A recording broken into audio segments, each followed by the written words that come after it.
And we're back with more OmOneko. And I do want to start this episode off by saying that Helicopter Man's voice was acknowledged by the game devs, and ergo can be considered canon to Sin Kitty. And so when you guys release the full hardback novel of Sin Kitty, we will gladly have Helicopter Man do the audiobook version of it on your behalf. Helicopter Man will gladly accept this duty. We are very glad. Anyway, after the I'm here too. Oh, Didaku is also here. Yes, I kind of figured at this point. I've been here the whole time. Sorry, I had to step away. I figured at this point it's almost more prudent for me to list the episodes you're not in. Yeah.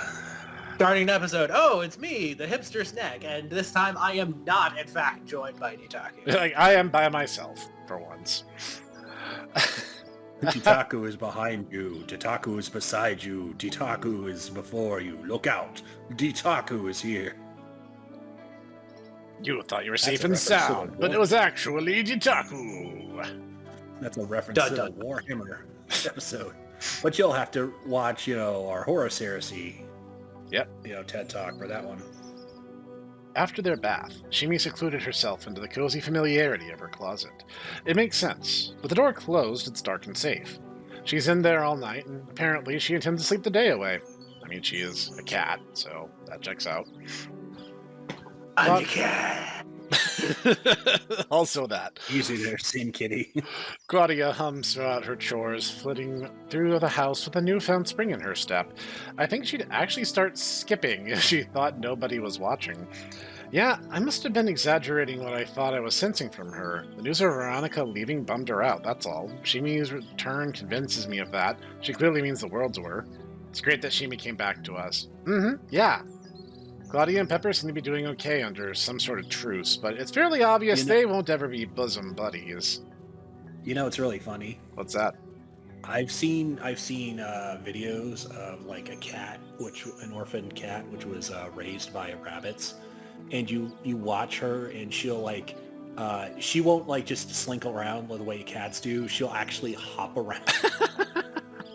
Well, so I'm just kind of imagining just that for Clawdia, just this 6 foot tall blonde cat girl just ding ding ding ding.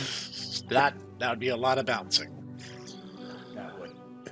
Veronica, I see what you did there. The gentle physics are 100% required in the OmOneko game. Veronica, Team Ninja. Developing game. Either Team Ninja or the guy behind it's on the mouse. Because Bonnie had a bit of that with her jump arc. Veronica moving away would have left Clawdia without someone I never realized she might miss. A friendly female in her life. A role first filled by Mom and now by Shimi. Pepper. 7, 8, 9 is Pepper. See, Noodles, this is your issue. You fumbled the hot mousy girl with a freaky side that, loves your cat girl. Your cat girl loves her. The two of them get along like a house on fire. She's really sweet. She's sweet on you. She clearly cares for you. I mean, she seems to be with Lind almost more as a case of my dad says I need to have a boyfriend. Otherwise, she's going to be like... My dad's gonna be like, something wrong there, Buttercup? Something wrong it really there, does sweetheart? seem... It does seem to be better the devil you know when it comes to Lind.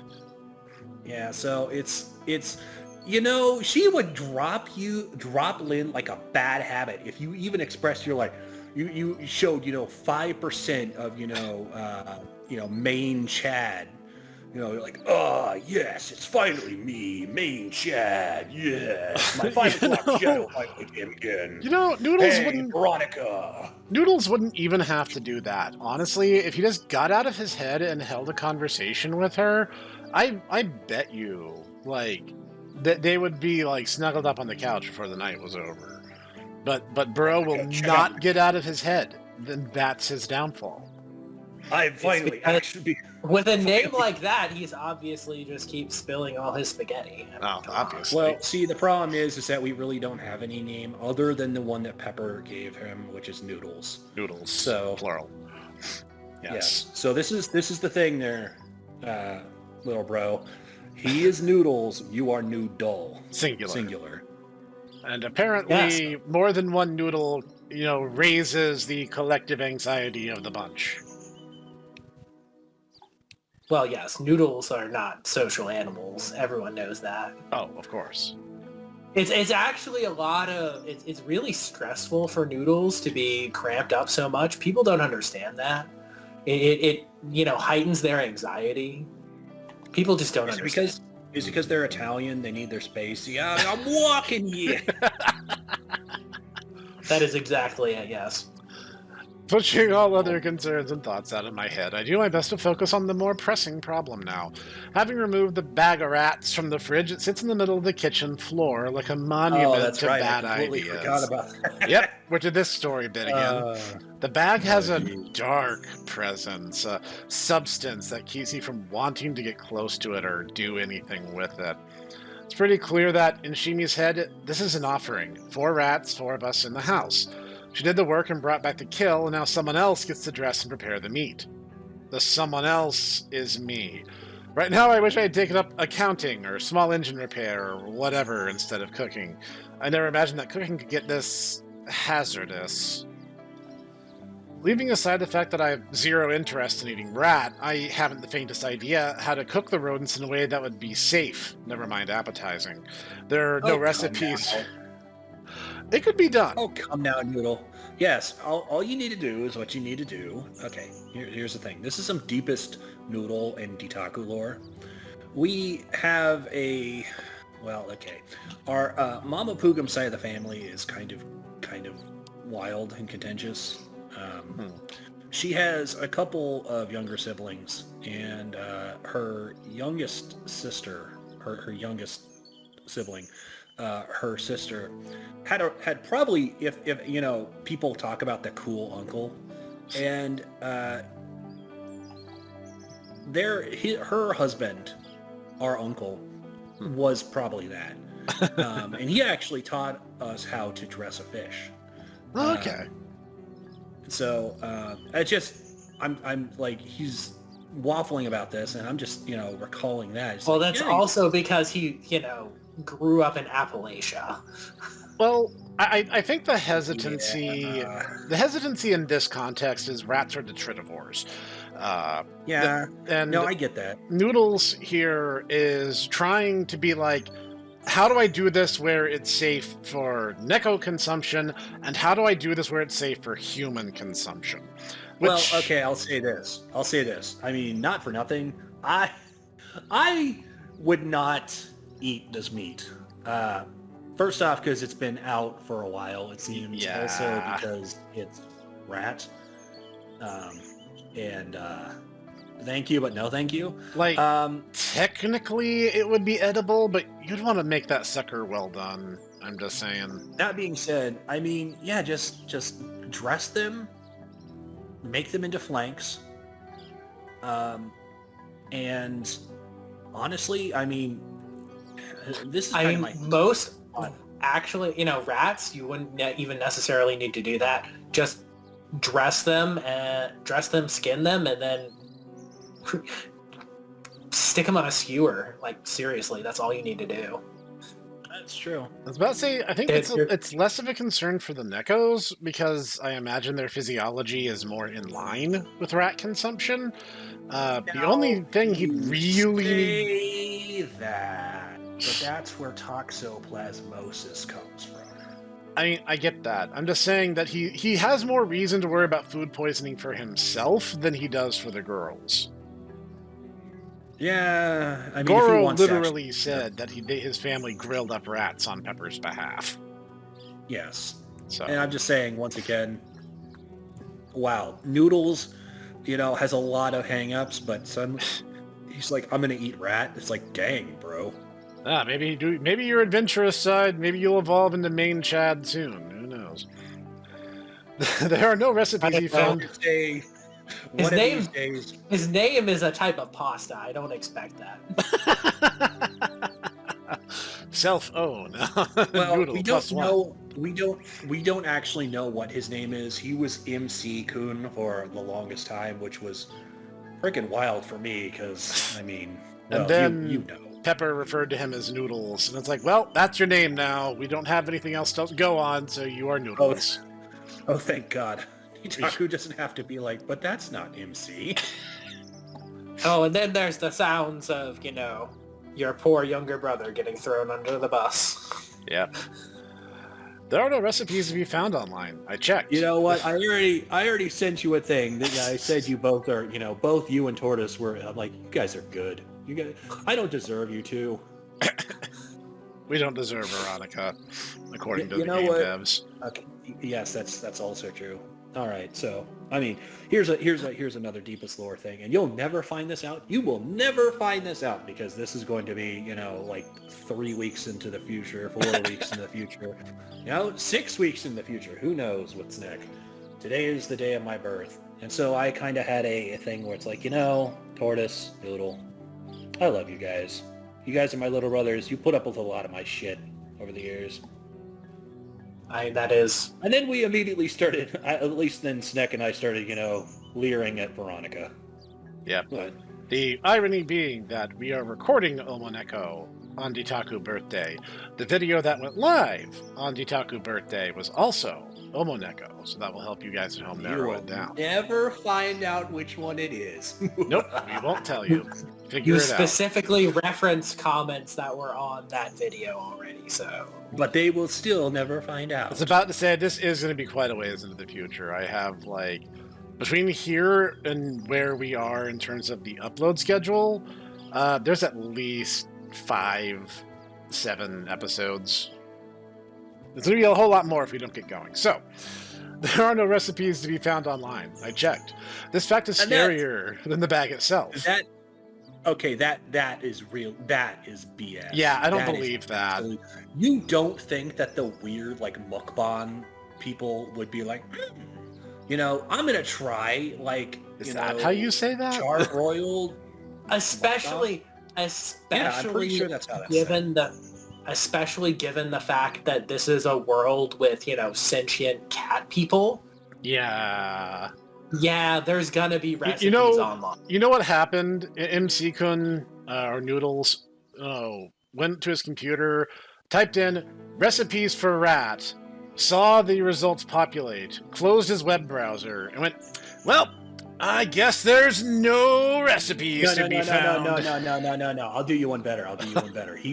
He had it populate, but he only looked at the AI results. He didn't even look at anything that actually populated. And so since the AI result was like, humans really shouldn't, consume, ROUSs, and he's like, oh darn, my hands are tied. I guess that takes it out of my control. Well, time to play Fate Grand Order on my phone. Meanwhile, then the very next thing is, Cat Boy Bear Grylls being like, oi, I'm gonna eat a rat. 101 amazing recipes to cook rat for your nekos. Exactly. I'm not gonna ask Goro's parents how they did it. There should be a limit to how weird they think I am. I guess I'd have to treat them like wild game, but I'm not well versed with that either.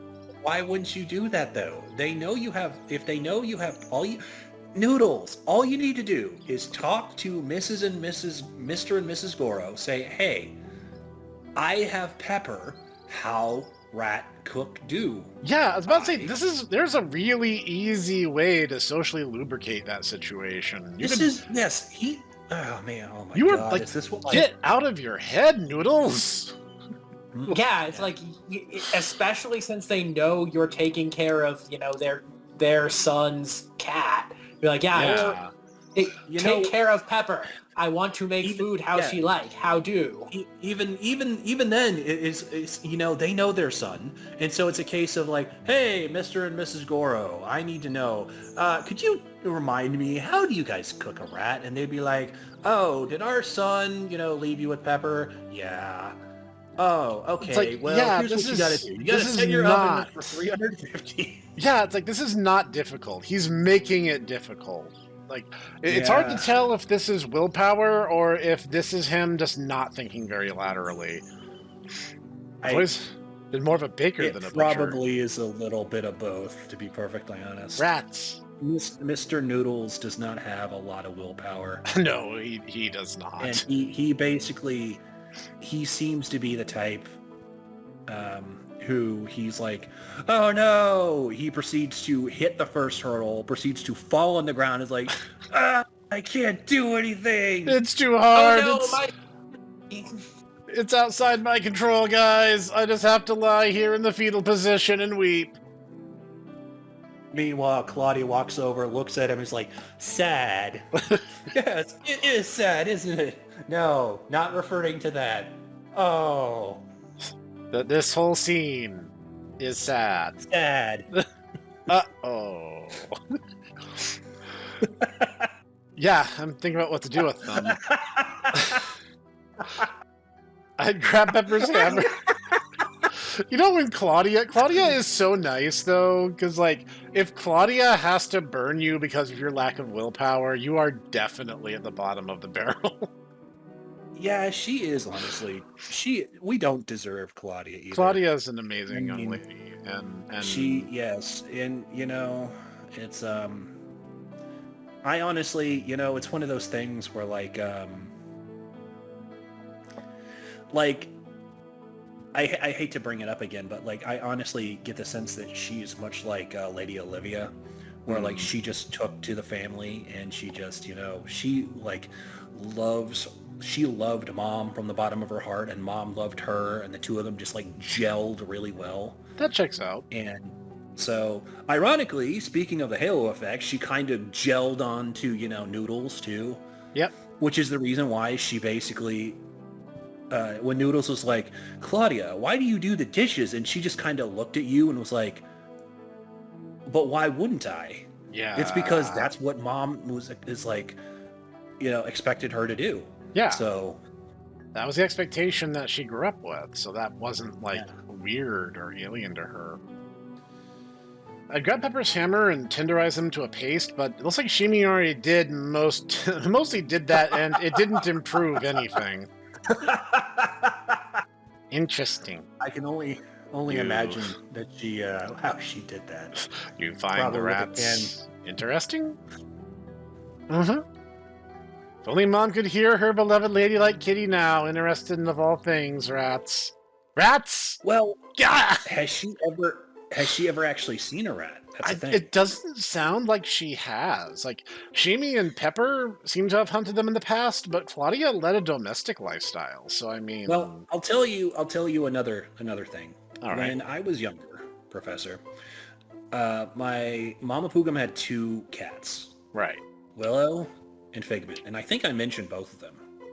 This is a different Willow from the other Willow who was psychotic and insane. Okay. Yes, this is a different Willow than the one that actually was the one who, shush, Noodle, no thoughts, only dreams. Also, why are you not up? The OG Willow would have been like 40 if that was the case. This Willow,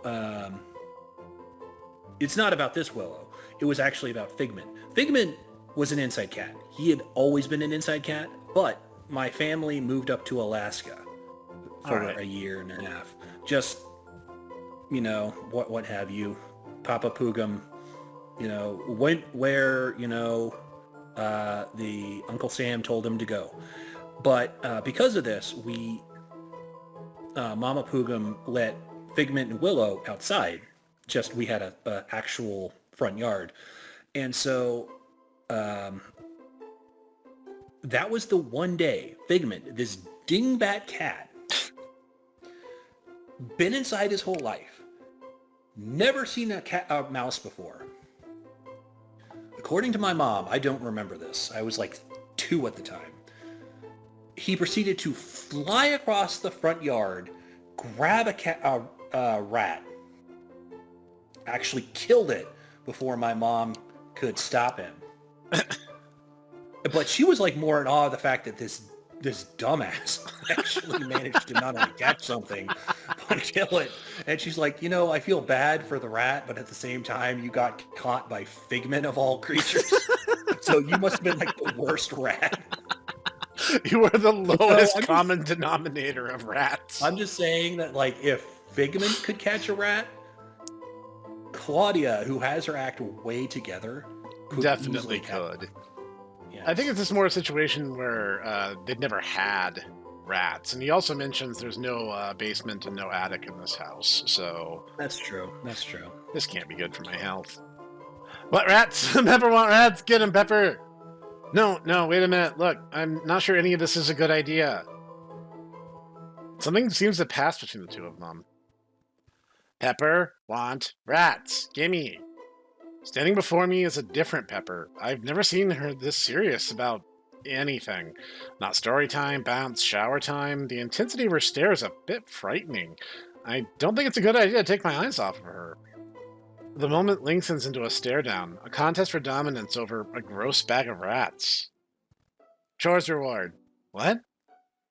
Pepper want rats, cook rats, get fats, give me Pepper chores reward. Rats, sheemies. Fine, share, hoard, rat everybody reward. Pepper awesome, generous neko.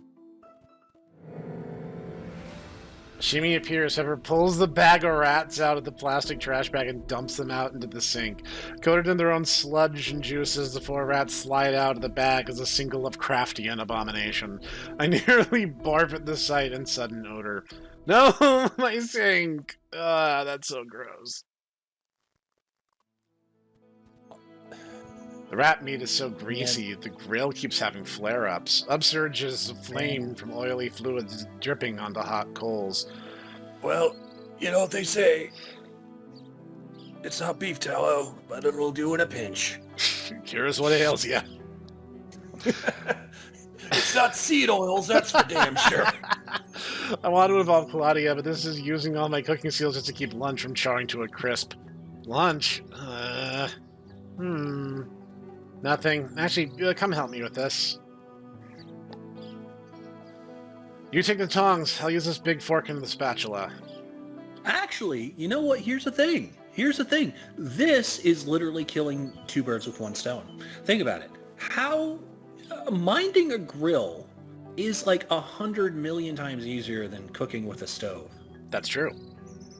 There really is nothing to worry about apart from keeping, the meat how much you want the fire on the meat, and just making sure that not only is the fire up, it's actually fire, unless you want it to be just the coals, the embers, right. Which honestly a lot of here's another this is a Ditaku secret tip for you. A lot of, if you're actually cooking over open flame, most times you don't actually want it to be over the open flame. You just need embers. You just need the heat. Right. So if you're just like, cooking meat the way that they're doing, honestly, you could just have the embers and it's fine, because the convection from the embers is going to cook that food plenty, unless it's like a foot away, which honestly, if it's just over like a regular grill, it's not going to be. Right. Well, that checks out. That makes a lot of sense. I mean, bear in mind, I have done it both ways. I haven't cooked rat, but I have cooked over an open flame both ways. And there is something to be said for that, certainly. Yeah, so... The rats are not easy to flip. Large and unwieldy, the 4 of them take up the entire surface of the grill. Tools in hand, Clawdia and I prepare to move them around so they don't burn. Let's do this one first. Ready? Steady? Go! Together we flip the first rat over, then the second. The 3rd rat, though, was close. Nice save, Claws. I tried to escape, but that rat was no match for your reflexes. The 3rd one almost gets away from us. We rat quickly enough to keep it from falling to the ground. Too bad. That could have been mine. It's one way to get out of eating it. Hey, Claws, can you spread our sauce on the rats?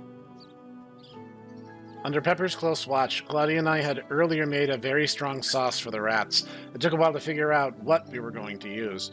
After washing the nauseating things and soaking them in the brine, we decided on sweet cider wine, garlic, ginger, sour cream, maple syrup, chili peppers, and bitter orange. Kind of a hot and sweet and sour to combat the leathery meat.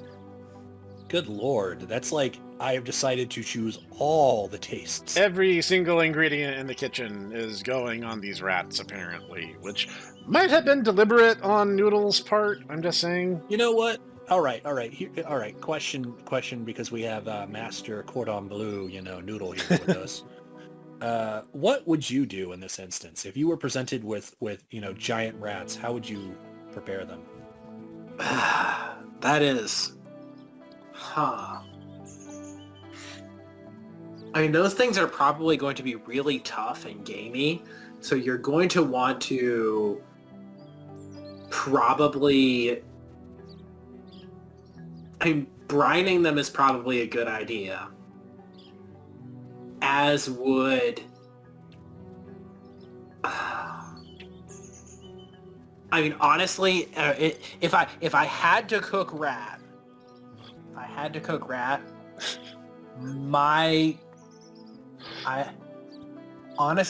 would probably just like throw them in a slow cooker with a crap load of barbecue sauce and Pray. Just and pray, basically.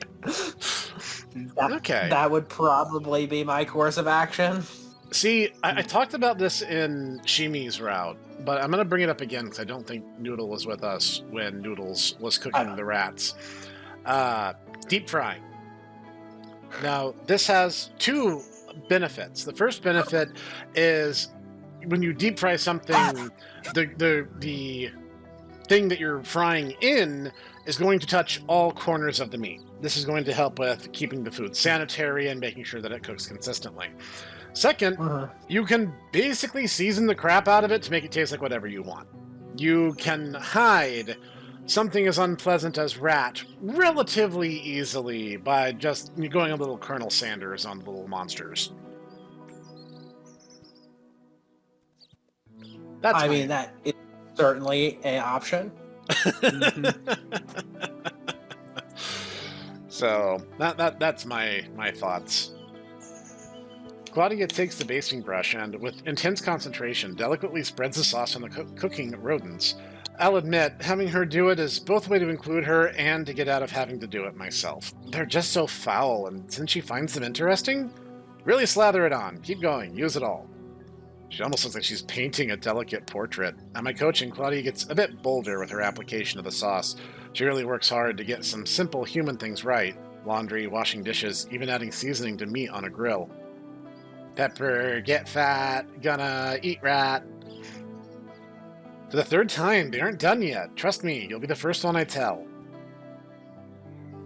Pepper's in playing bounce by herself while Claudia and I deal with the grill. I shake my head as she grumbles and skips away to resume her game.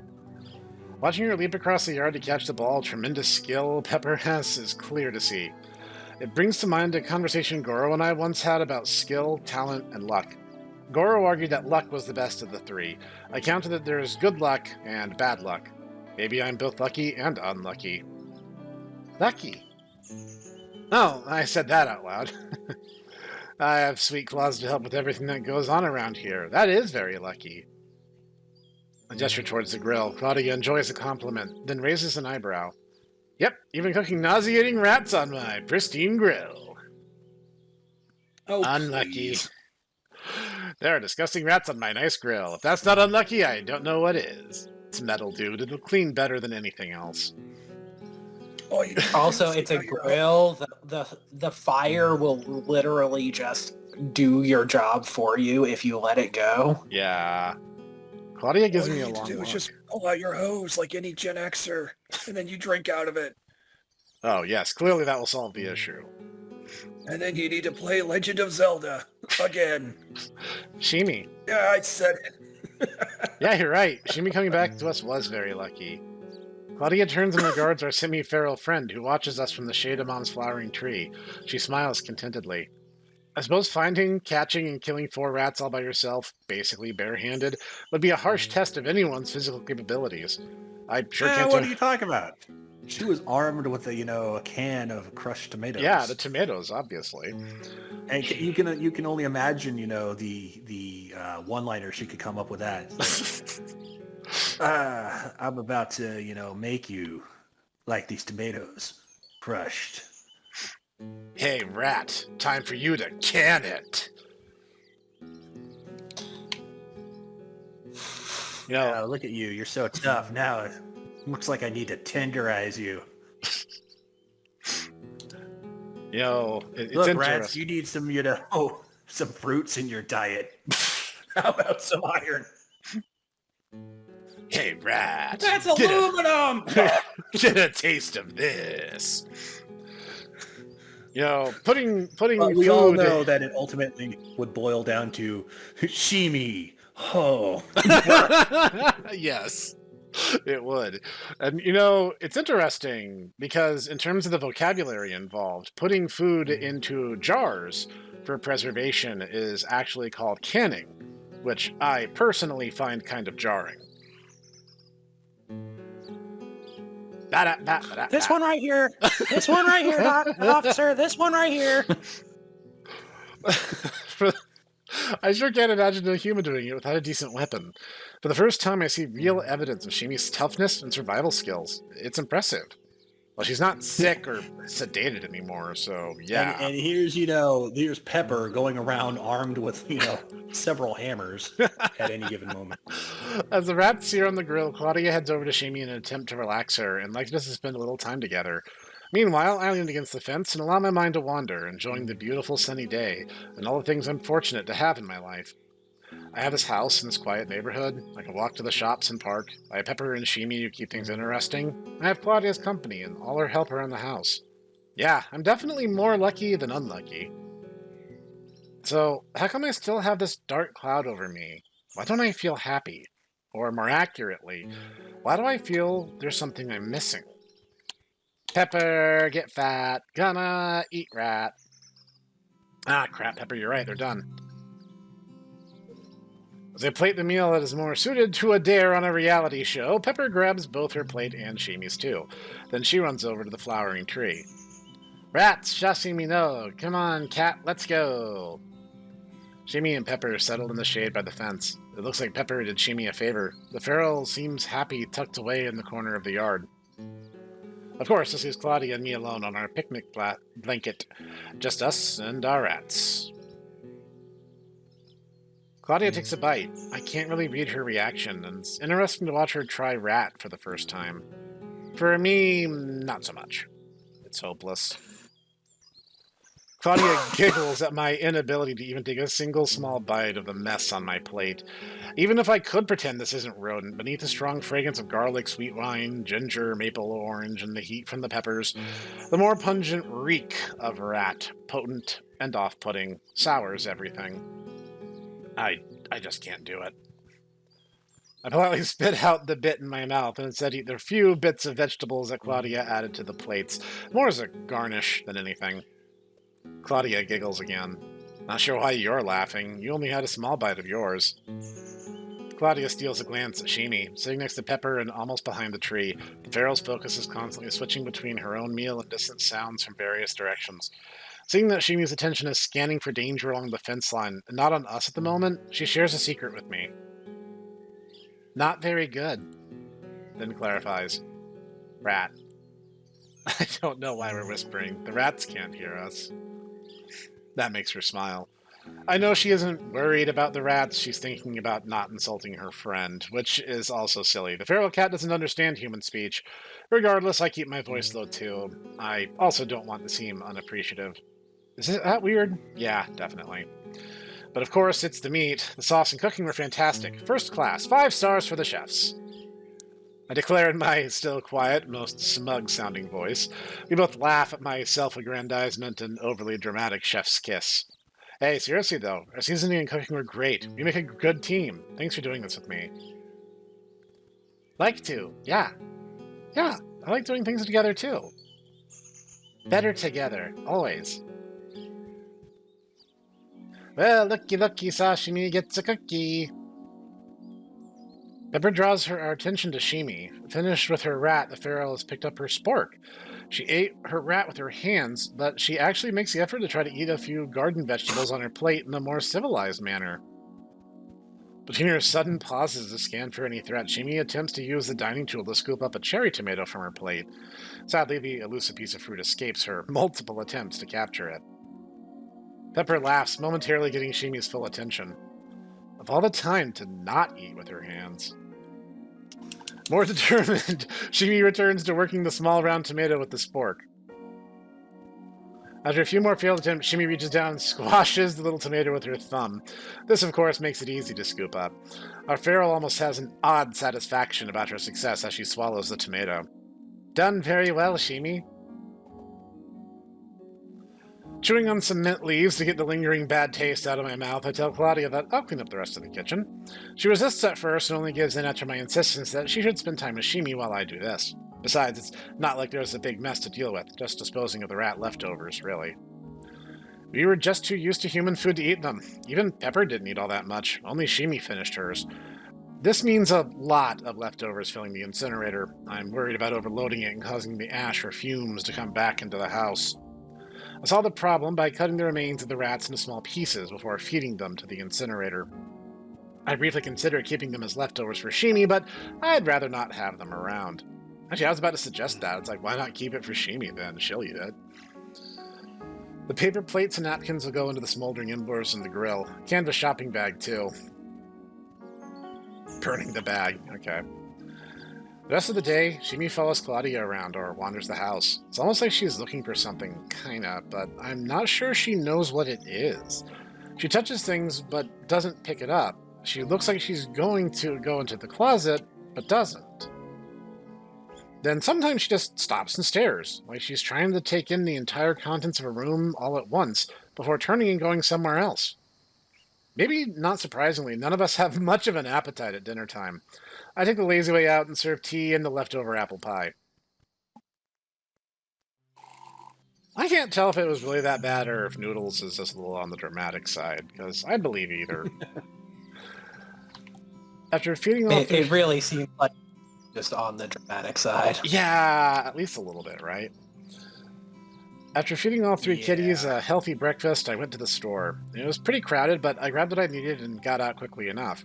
I guess it's back to feeding four of us. That should put a dent in both my wallet and my mood, but strangely it doesn't. At least, not in my mood. I spent a lot of time last night looking at my life and my unhappiness, and again, re-examining if my luck was the good kind or the bad kind.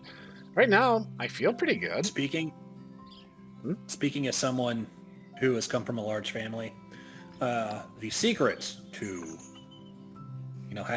feeding a large amount is to buy in bulk.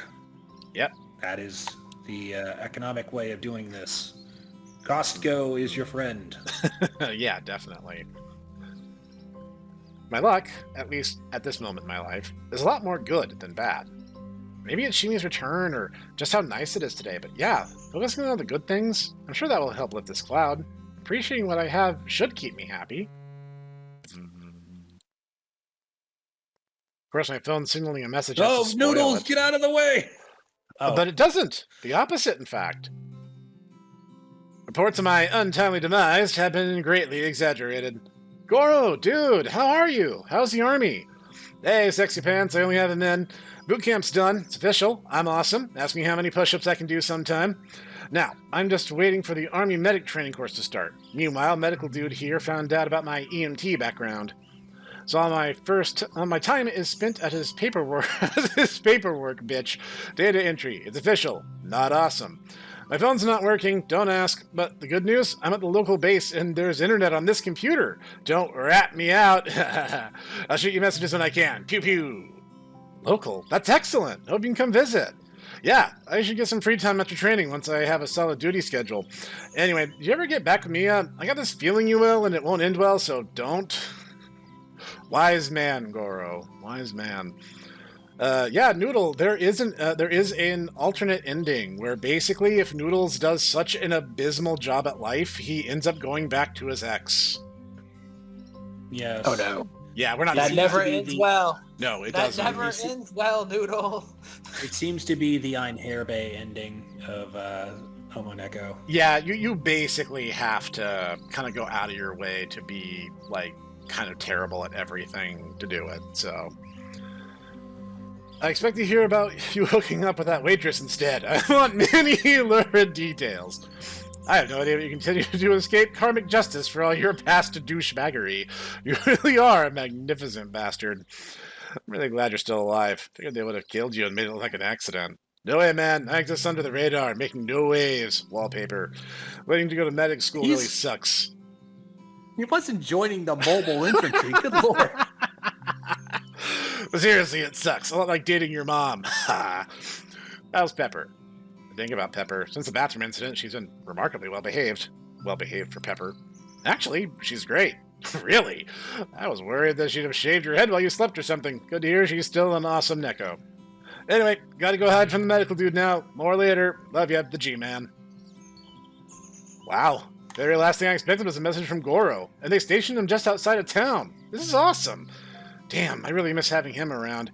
He goes overboard with his pranks, but he is a good guy. I hope he can come get some time off and come visit. Yeah, I am lucky. The good kind. Hey, Pepper, come here. You want to see this? As we're reading Goro's text to Pepper, she clearly deals with a mix of emotions. Other than her inadvertent grin when Goro called her awesome, it's hard to know what her overall reaction is. Do you want me to tell Goro anything for you? Pepper's silence is awkward for both of us. You don't have to. If you think of something, let me know, alright? Yeah. Tell you what, how about I turn on the shower for you? Yeah. End of the line, the old man said, as if that should have been obvious. You don't have to go home, but you can't stay here. Well, you could, but you need to go buy another ticket. Then after a second, he added, good luck out there. Good luck out there. We're all counting on you. Dinner with the cats was pleasant. My famous chili and cornbread, it was fantastic. Topped with sour cream, sliced scallions, and a small scoop of guacamole. Had the perfect balance of sweet, sour, salty, and heat. Delicious end to a great day. Clawdia, as always, Never understood the necessity to add sour cream to any Tex-Mex.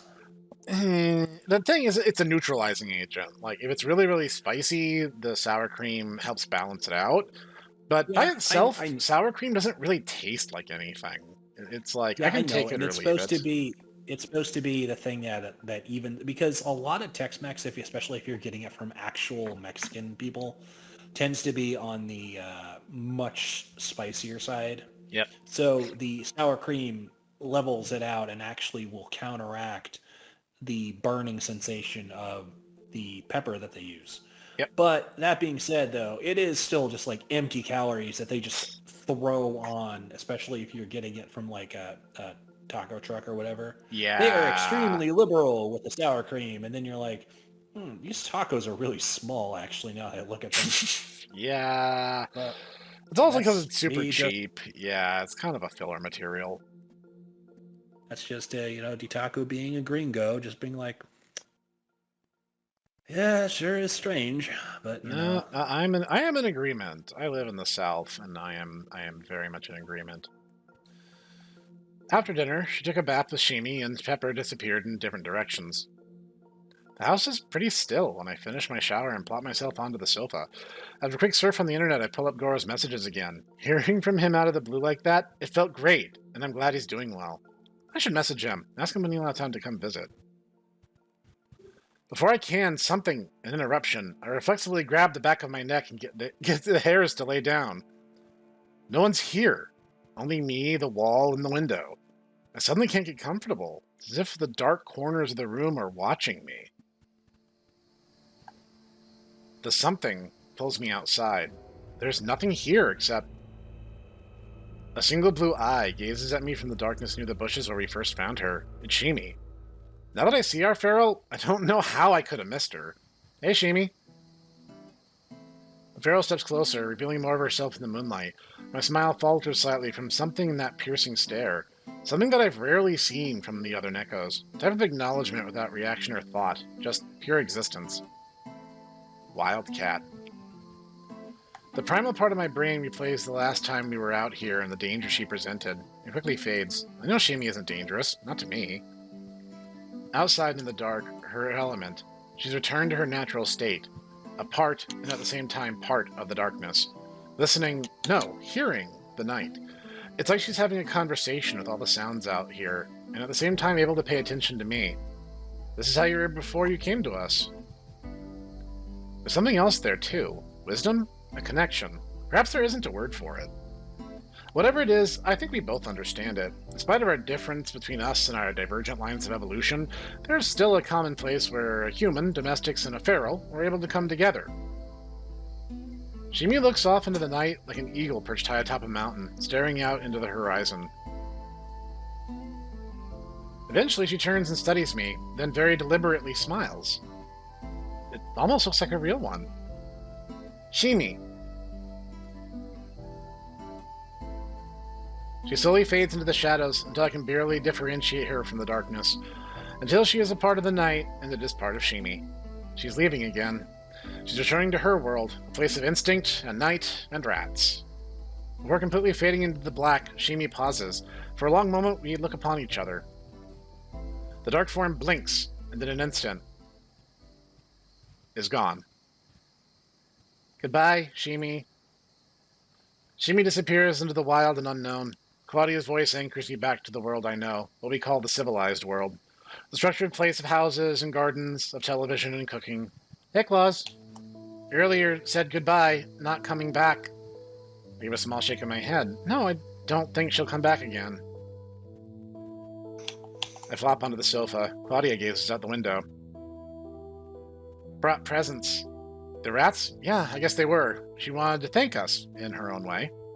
Knew it. Wouldn't stay. Sad she has to go, but I am happy we got to meet her. Clawdia presses a hand to the window as if touching the darkness beyond. Then she turns and sighs deeply. Saved her. We did. We really did. It was reckless and dangerous, but I believe that saving her is one of the best things I've done in my life, and I know it wouldn't have happened without you. Clawdia gives a small smile, pleased yet sad. Certainly a somber moment. Of course Shimi left. There was nothing keeping her here. She had no reason to stay. Ferals roam, right? They have large areas that they wander and places where they hunt. I'm actually kind of surprised she stayed in this one spot as long as she did. Do you think maybe part of her liked it here? Yeah, new part. My words don't seem to be lifting her mood in any way. A thought crosses my mind. Clawdia, do you ever wish that you could see more out there? More than just our home and our backyard? It's kind of a dumb thing to ask. Out there, beyond the windows and fence line, is a world as far away as the moon. It's as foreign to her as she is to it. Besides, I can't really take her anywhere if she wanted to go. Clawdia thinks for a moment, then shrugs. Maybe she simply never considered it. Maybe she understands it's not a world that would welcome her. The mood in the room is heavy, the kind that Clawdia would normally be offering me a hug to dispel. She looks like she could use a hug right about now. But more than that, is she still considering the question?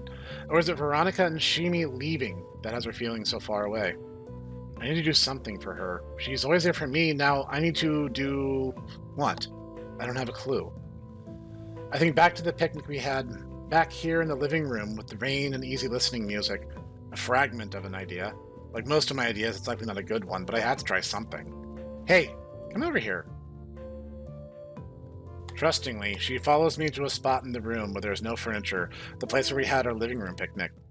One thing that a domestic neko has, that a feral doesn't, is music. Turning the television onto the easy listening music channel, I hold my hand out to Clawdia. May I have this dance? Clawdia is both very curious and quite hesitant at my suggestion. She cocks her head slightly. Never did. Of course she doesn't know how to dance.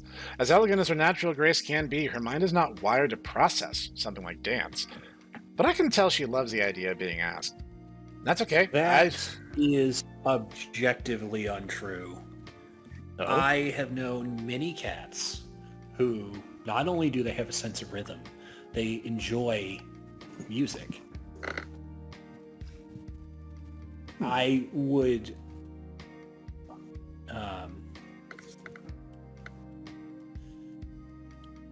now, are they actually going to be able to,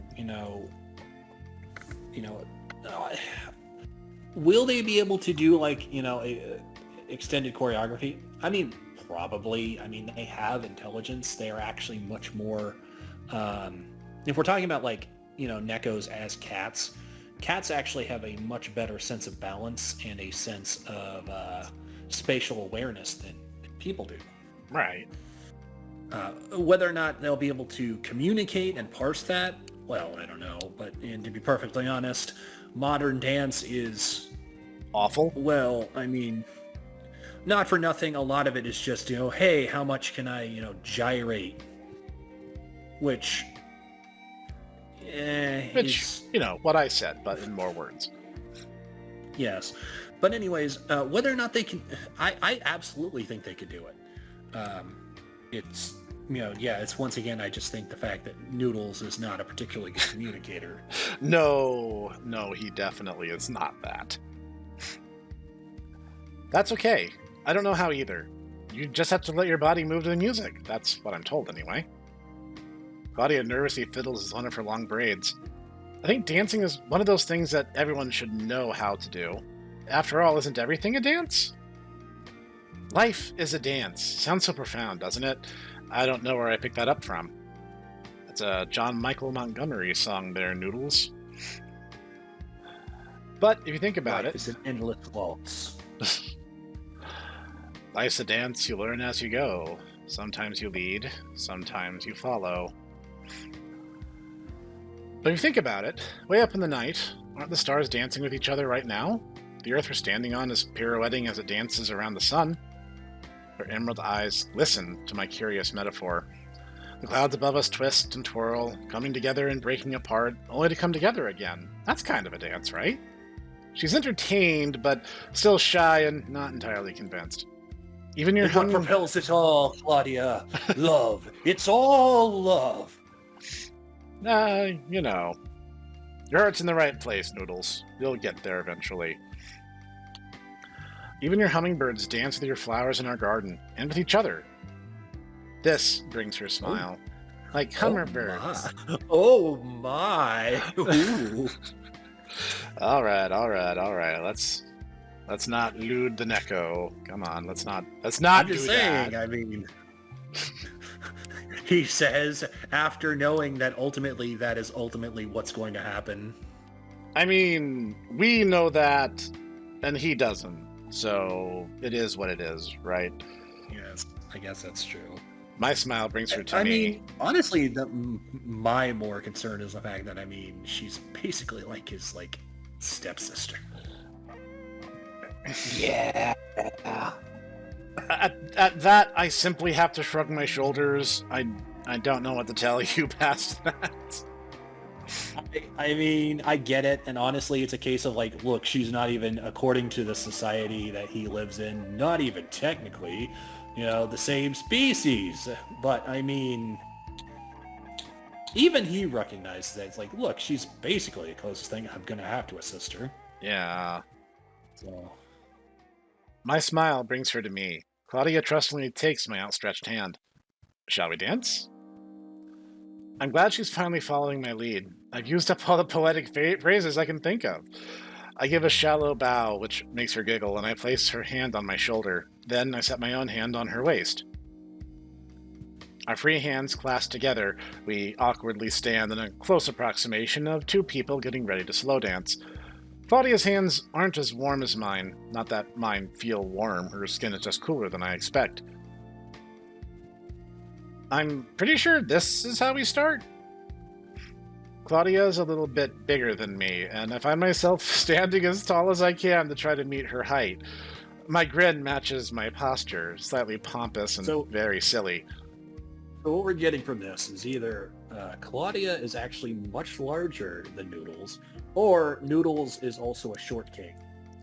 Both these statements can be true, but we have run into situations where that sort of comparison has been deceptive, lest we forget that the, dev had to correct us when we did a whole lot to love, and tried to conclude that our protag was a short king of the Dwarven Lords.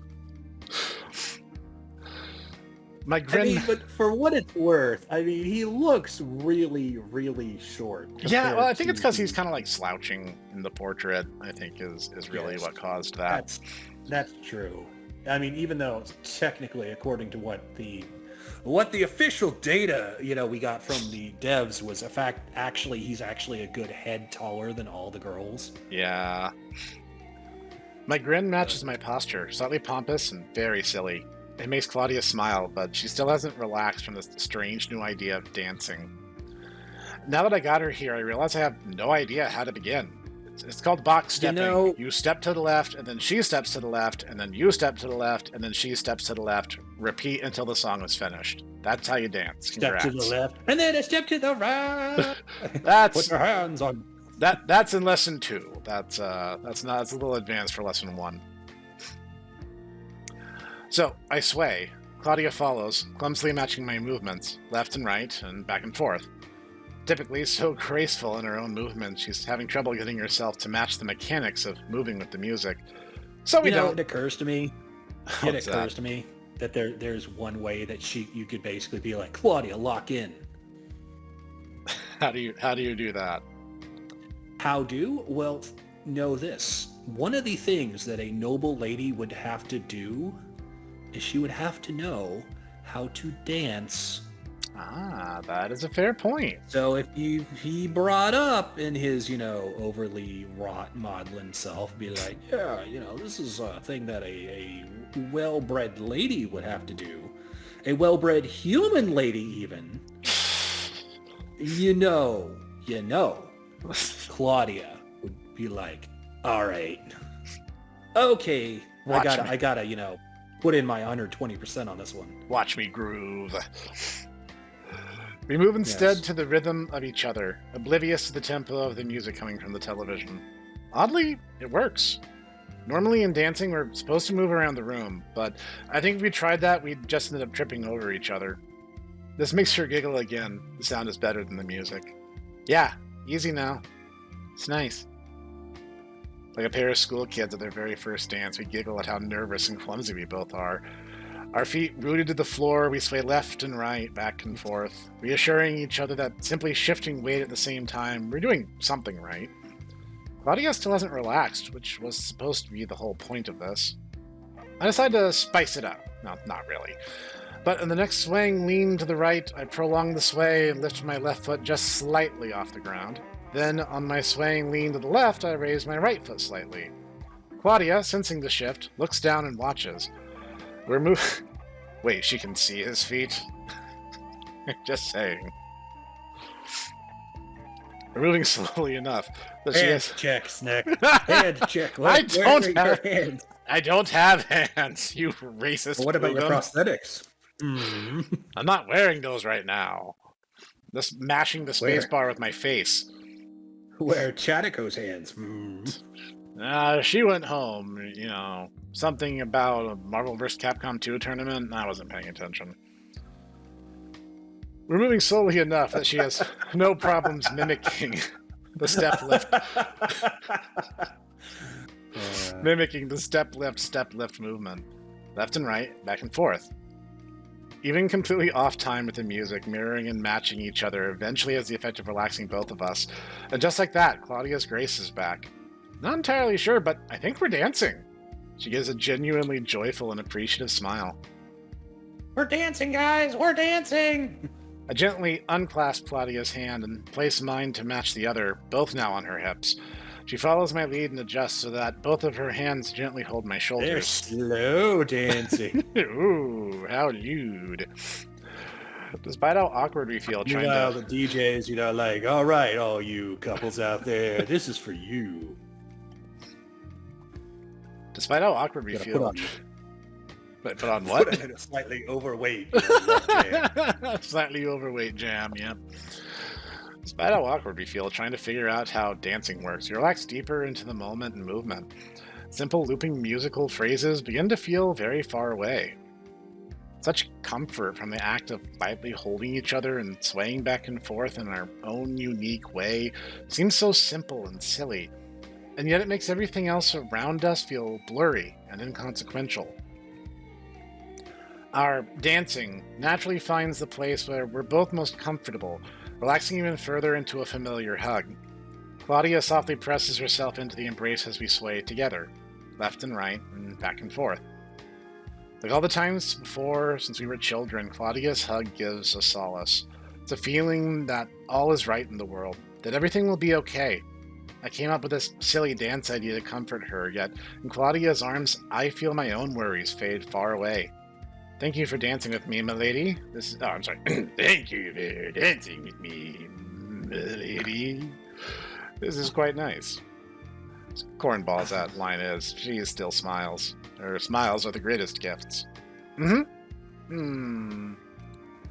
Claudia's breath against my ear as she hums her agreement causes my eyes to close. I'm embarrassed that I feel safe in a way that nothing else offers. At no time with Mia was I ever this comfortable or happy. My hands move to her lower back as hers wrap around me in a proper hug, left and right and back and forth. Claudia's much warmer now. Oh my! At some point, our breathing fell into synchronicity, slow and deep. Our movement slows, our feet firmly planted. It's less dance and even more hug now. I become so much more... I mean, honestly, it got way raunchier in Shimi's chapter, so I'm gonna hold my oohing and awing for later, presumably. I mean... Yeah. And to be perfectly honest, this probably has more of a through line due to the fact that even then, in the other section, Goro even rags on you and like, oh man, don't you remember that time? What time are you talking about, Goro? Oh, that time you got to second base with your neko.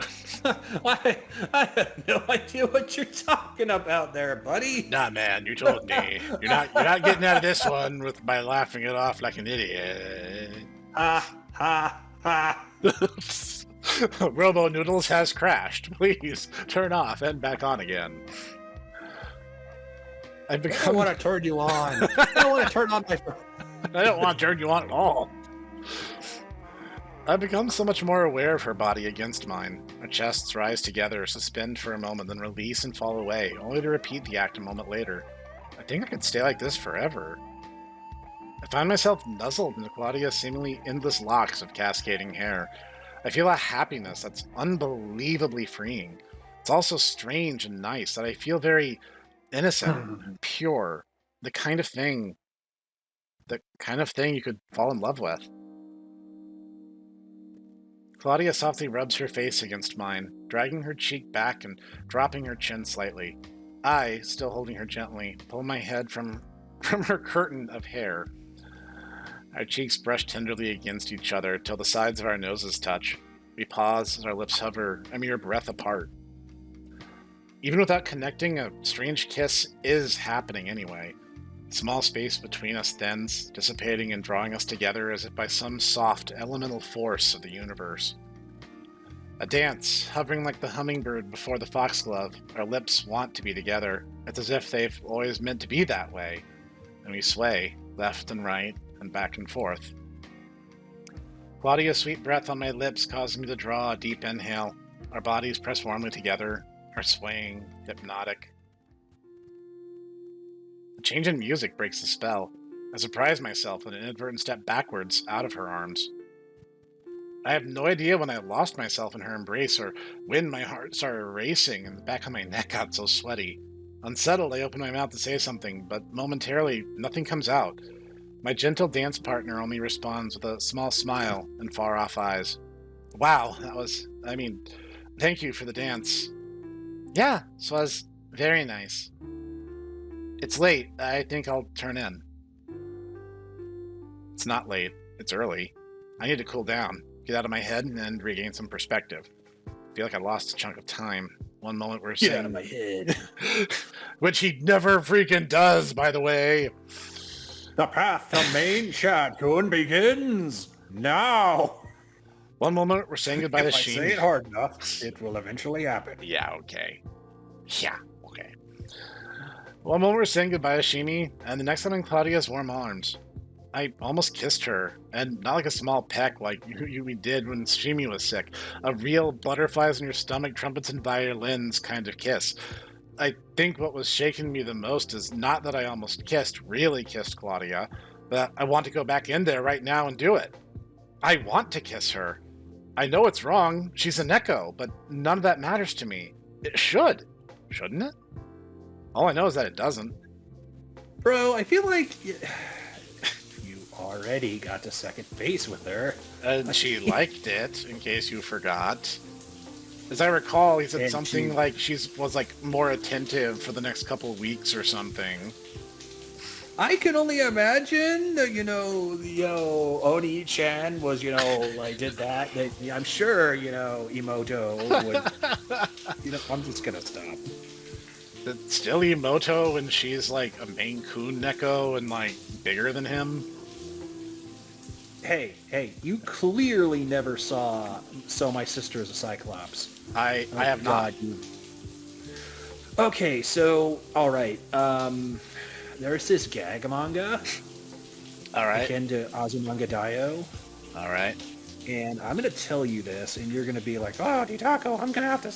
I may have to check this out later. But, okay, so it's this thing, it's a gag manga about this girl who, she's like, I have a big brother, and, I love my big brother. And then it turns out that, like, she has this huge growth spurt in her 8th grade. And so she's actually, like, 6 feet tall, and she's, like, totally vavoom. But the problem is, though, is the fact that she loves her hair, and she, basically parts her hair in the front so you can only see one eye. And so she's known as Cyclops-chan. Ah, okay. And so now her entire thing is she's way taller than all her classmates. And she loves her big brother, and she desperately wants friends. And this is the manga. Mm-hmm. Well, it is a common knowledge that a Cyclops should never be left alone with nobody. Hey! The joke that no one's gonna get. Yeah, you guys will. And that's good enough for me. Now, if that floats your boat, I have recently picked up Volume 1 of a manga called My Girlfriend is 80 Feet Tall, I think it was. 8 meters tall. 8 meters tall, right. It's really funny. It's so shockingly wholesome and heartfelt, of all things. It's good. Definitely not words that I would think when hearing that title, like, but it's mostly like weird, silly things. Like they go to the mall together, and like he has to buy her like 30 ice cream cones to like make a regular one for her because she's so big and stuff like that. I mean, it's the way it was described to me by the professor. There was some serious, slander going on. There was some absolute Ditaku slander going on. Think about me. Oh yeah, the main character is tsundere. Yeah, the main character is basically Ditaku because he's like super tsundere and in denial about how much he has feelings for her, and she's like teasing him, so he teases her back like twice as hard, and they both get super flustered because they're both super into it but don't want to say it. And I'm like, oh my god, it's literally Ditaku.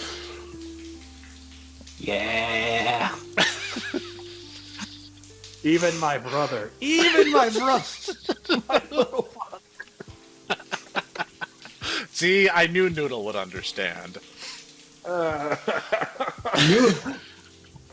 You knew Noodle would understand. I've seen it with my own eyes. What he doesn't tell you is that, this is actually, I get that from my father, and my father is even worse than I am.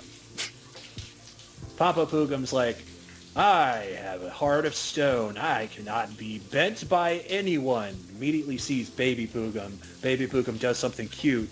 Papa Pugum, very well. Whatever you want, Baby Pugum.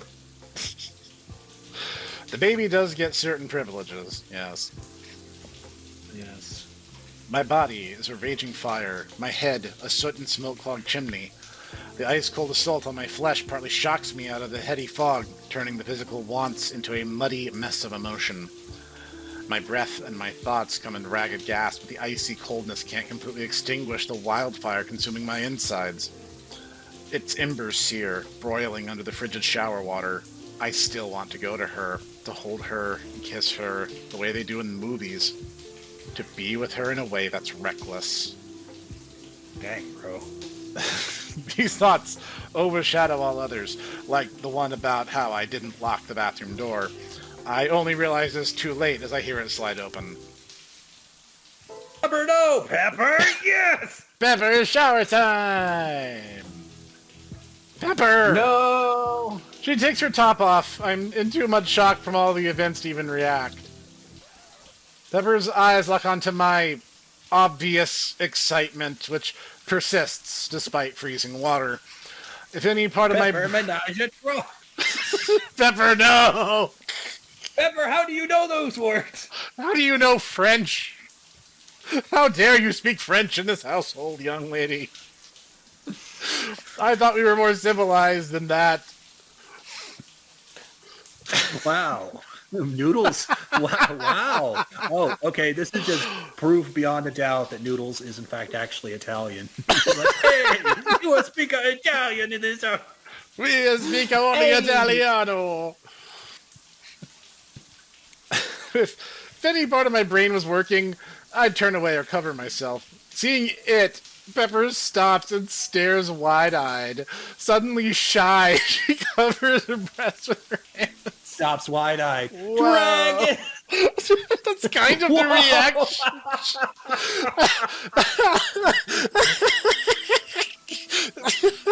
Okay, game devs, you win.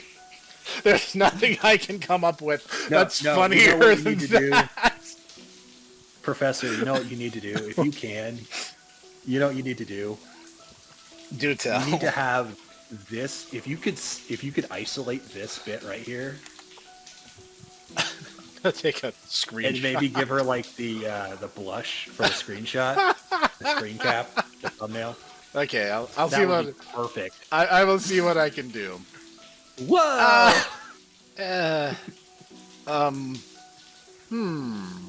It's this. Pepper, know what that noodle not for Pepper. Oof. I turn on the hot tap, making the water warm, then wrap a towel around myself and surrender the shower and bathroom to Pepper. Tail on wrong side.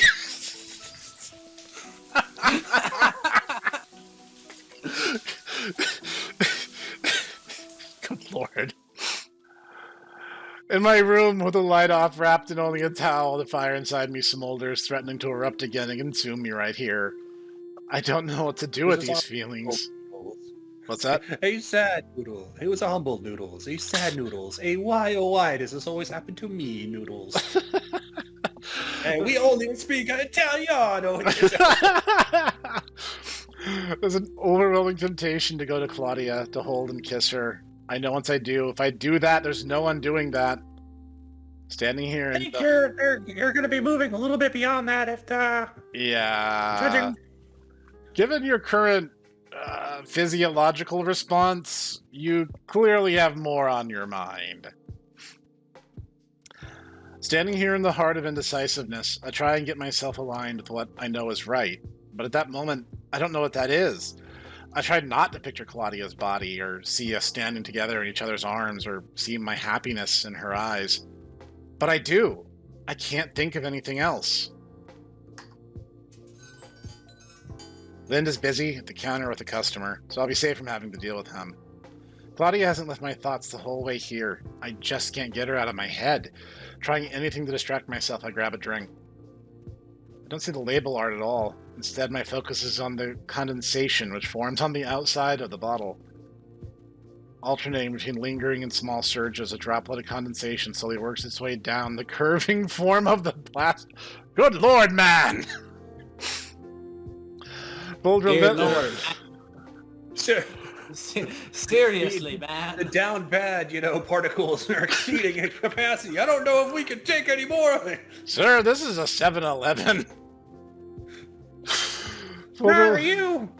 Are you getting hard because of a soda bottle? No. Yes. Sir, you are officially, you have officially gone above and beyond. I don't know whether or not I should be, impressed or disgusted. Or both. Sir, we do not recommend putting your junk in that. Oof. Pulled relentlessly by gravity, the droplet advances, following the only path it can. Again, sir, are we going to have to contact emergency services? This seems incredibly inappropriate. Strangely, the shape seemed particularly eye-catching. Everything reminds me of her. Hey, you with you! I wasn't doing anything! Shocked back into reality, I nearly jumped out of my pants. The plastic bottle clatters to the floor. It's well, a we now waitress. know that he's wearing sweatpants. Or bicycle shorts, one or the other. It's the waitress from the restaurant. She's smiling. My strange overreaction causes her brow to furrow. Are you okay? She's done me a favor. Surprise has finally cleared my head. Recovering quickly, I pick up the dropped juice bottle and return her smile. Sorry, I was deep in thought, and, yeah, you looked really into that drink. Yeah. Look, I'm sorry. It's just, you really shouldn't bang, a juice bottle. Anywho, it's good to see you. Die inside a little bit, hearing those words come out of my mouth. Try and recover the best I can. On your way to a late night at work, or finishing up early. Place is dead. Early night for me. We stand there looking at each other. I should be saying something. I really need to say something. Something better than anywho, it's good to see you. The moment comes awkward. Damn it, can't think of a single thing to say. See you around. So Yep. the appropriate thing to do is ask her if she wants to go out with you. Ask her if she wants to go for a drink. She is clearly into you. Pepper said that the noodle is not for her. Give the noodle to the waitress. Oh, bro, you don't even know. The first time that we meet her, Goro, Pepper's old owner, was joking about how huge his manhood was, at which point she immediately claps back with, "Okay, big boy, show me." At which point he's like, and she's like grabs his pants and is like, come on, and he's just like, I'm uncomfortable. And then you see her again, and she's actually like, meanwhile, Mia is kind of, playing mind games with her, with Noodles, at which point she shows up and is like, hey, how are things going? She's clearly interested and has been, sees okay, can we talk about this for a second? Think about this. Yeah. Okay, like, Protag-kun, MC-kun, Noodles, who cannot get out of his own head, he has women kind of draping over him left and right. Like, you guys are seeing it, right? Like, the waitress has a thing for him. His neighbor, Veronica, has a thing for him. Like, this...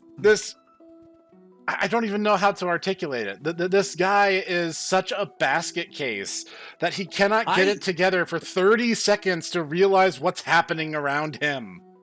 I honestly, I still cannot believe that he fumbled Veronica as hard as he did. Like, bro, just because she's seeing Lind right now they're not married.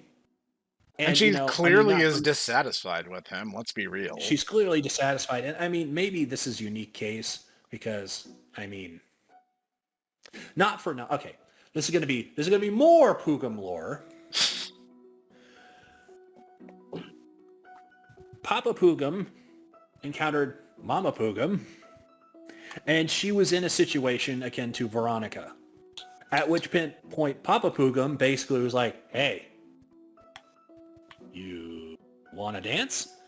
And she's like, well, no. He's like, hey, come on. And it was the case of he actually pushed the issue. So all I think that really needs to be a matter is, like, instead of him retreating into, his own head, which is, I will say is easy to do, Noodles really easily could have gotten, the mousy girl with a freaky side. Yep. And if you think about it, isn't that really what we all want deep down? Yeah, a nice and girl. based Do on absolutely lurid things for you and you alone. Oh, absolutely. I'm just saying he's about to fumble again based on the line of dialogue I'm about to read. Yep, around for sure, aroundy round. Great. I don't know. Hit. This girl seems like she might be into just like absolute dorks. I'm not the most social person, but I usually don't act like a freak when talking to people. Now she thinks I'm a weirdo. Imagine if she knew I had nekos. And impure thoughts about one of them. I'm hating myself. No, hold on. She knows you have nekos. Yeah, you asked for already for cat bread. He asked for cat bread, but as far as she knew, he could be feeding a stray. That doesn't necessitate that he has nekos. So that's a maybe. I'm hating myself for this encounter. I'm better than this.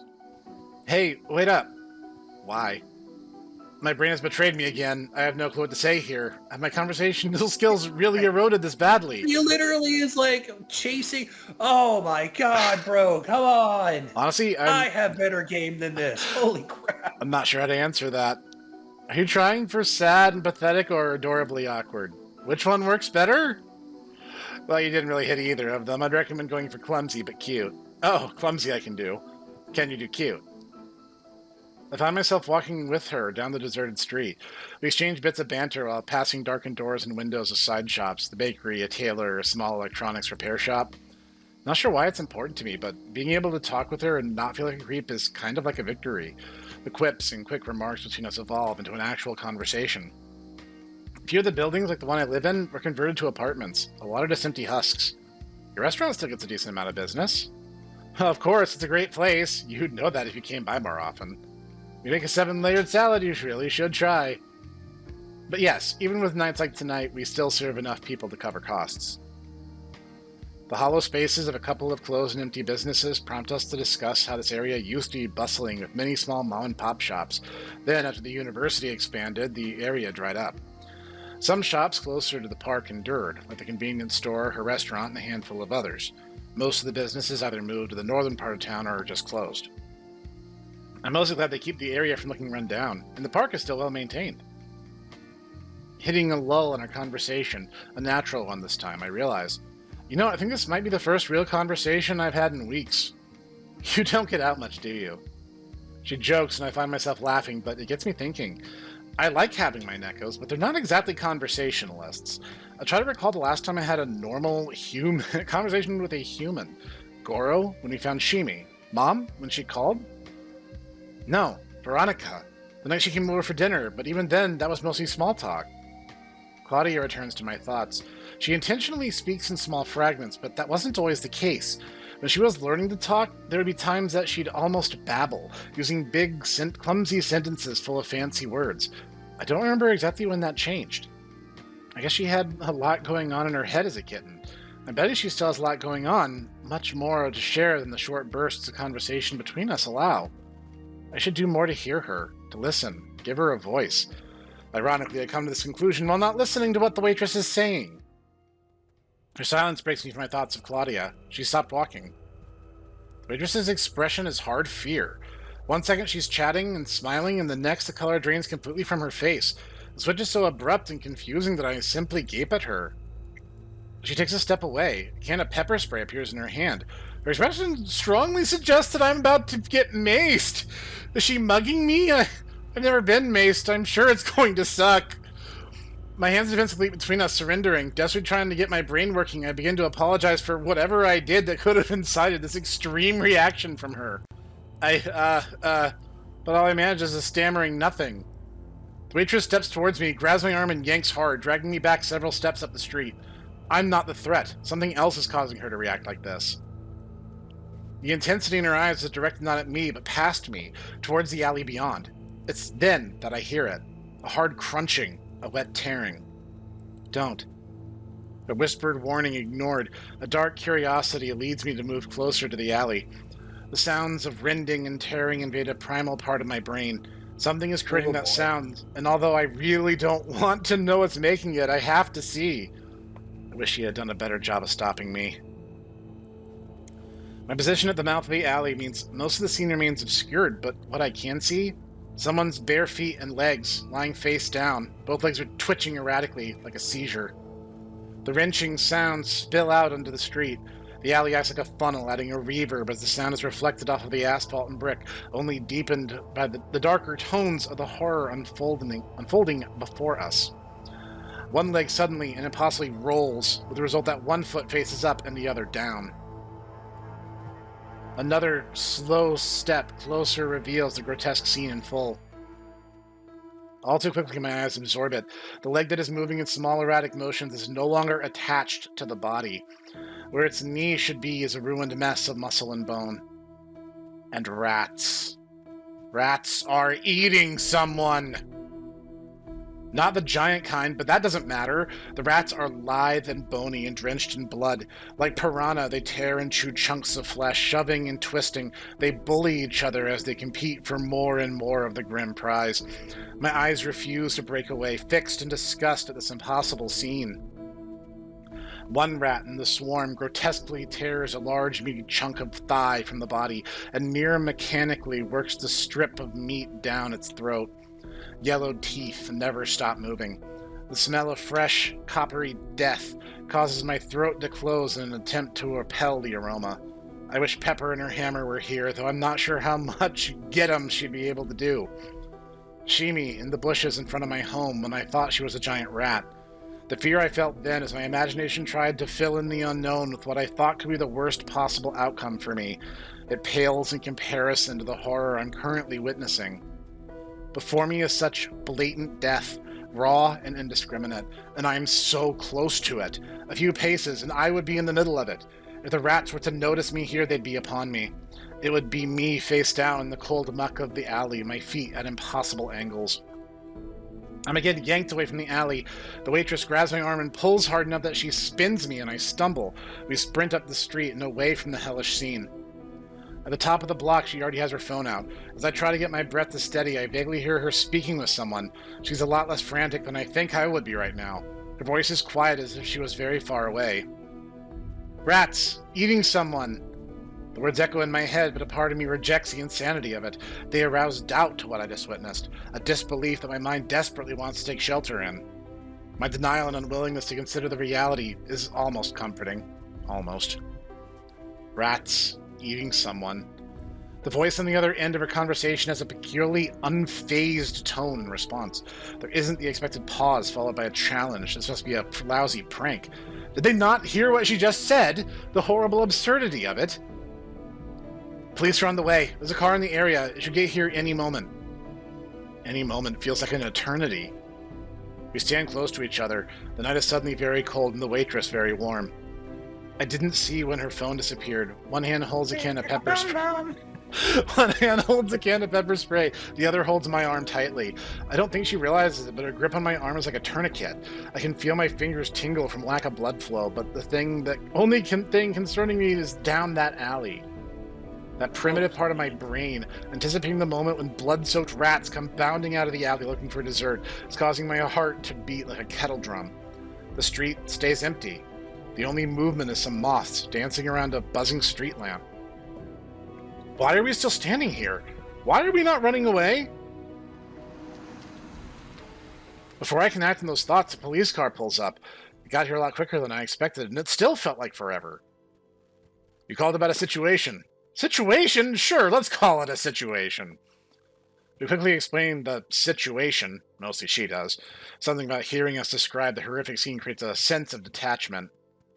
He absorbs everything we tell him with a quiet seriousness. There's a calmness about him that makes me think maybe he doesn't believe us. Hell, I don't believe us. But then when the waitress points down the block to the alley, he nods.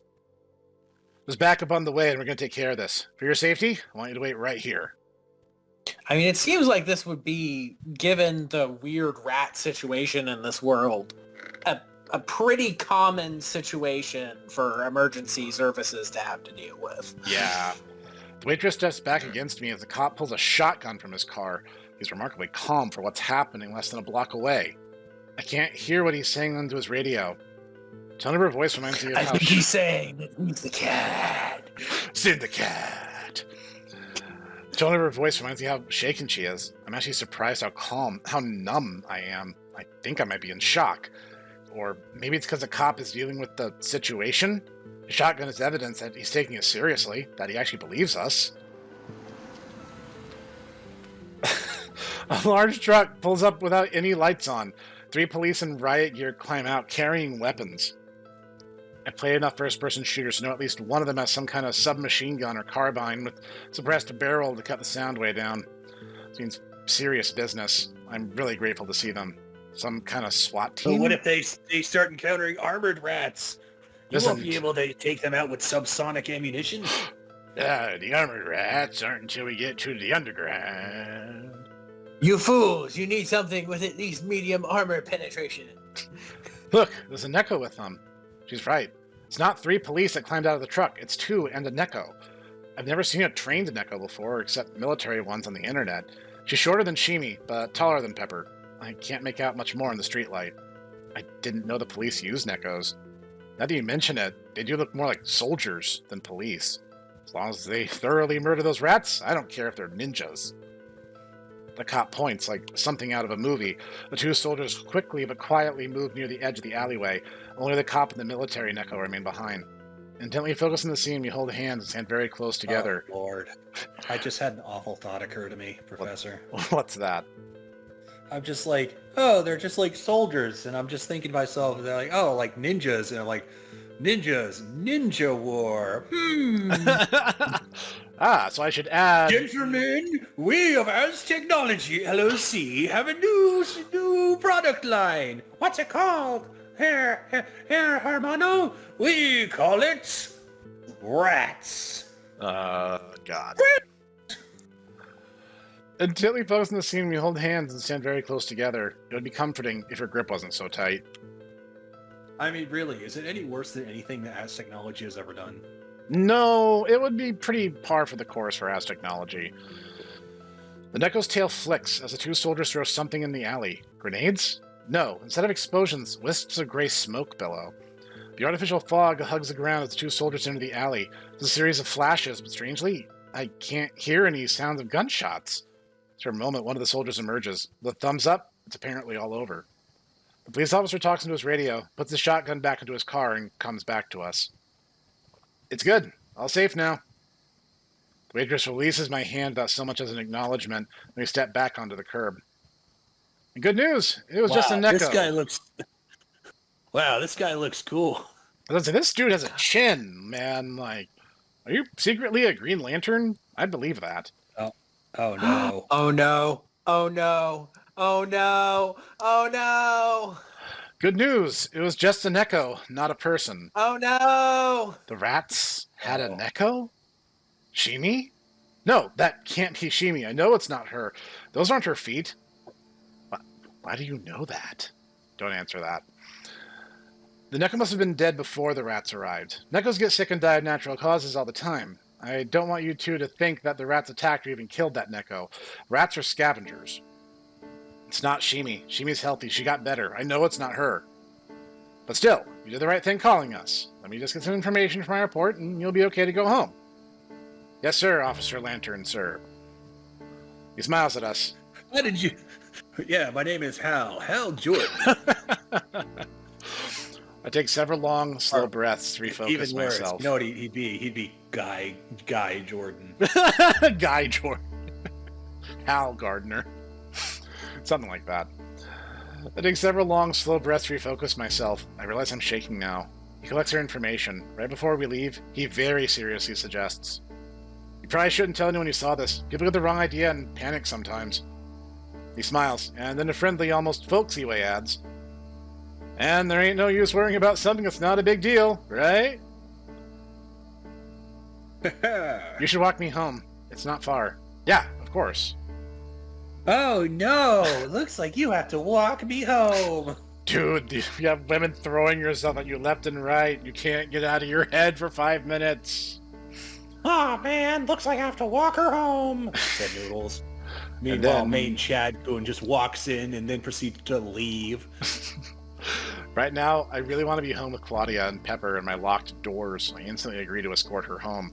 We head quickly away from the alley before deliberately crossing back to the other side of the street. The soldiers and cop are chattering amongst themselves as they place the bodies of the now dead rats into a large orange plastic bag. I feel strangely mechanical, very aware of my feet falling onto the left and right movements that comprise walking. I can't get the thought of Shimi and the rats out of my head. It wasn't Shimi. It couldn't be. Holy crap! I mean, did you could have hear just that? asked. You could have just asked to see it. Yeah. No, what? One of them said it was a Tom, a male neko. A male. Oh, thank God! I knew it wasn't Shimi. Another long breath rapidly forces its way out of my lungs. I guess that does confirm that male nekos are a thing, which I guess we kind of speculated was the case, but... They kind of had to be, because they mentioned before that humans nekos can't breed. Are not, yeah, they're not compatible. Males are super rare. Most nekos are born female. Relief floods in. Oh, Lord, they're like Nekote. They are. Relief floods in. It's quickly replaced with dread. The numb shell encasing me cracks. Calm completely leaves me. Picture of those legs returns, causing my gut to twist and the painful knots in my hands to shake. Sudden hooting of an owl nested atop one of the metal lamp poles and it scares my pants off. But it just jumps at my choked shout and we reflexively grab onto each other. Good job, Professor. That was actually a pretty good rendition. I gave it my best shot. Sorry. It's all right. No. I had enough terrifying experiences for tonight. Sorry.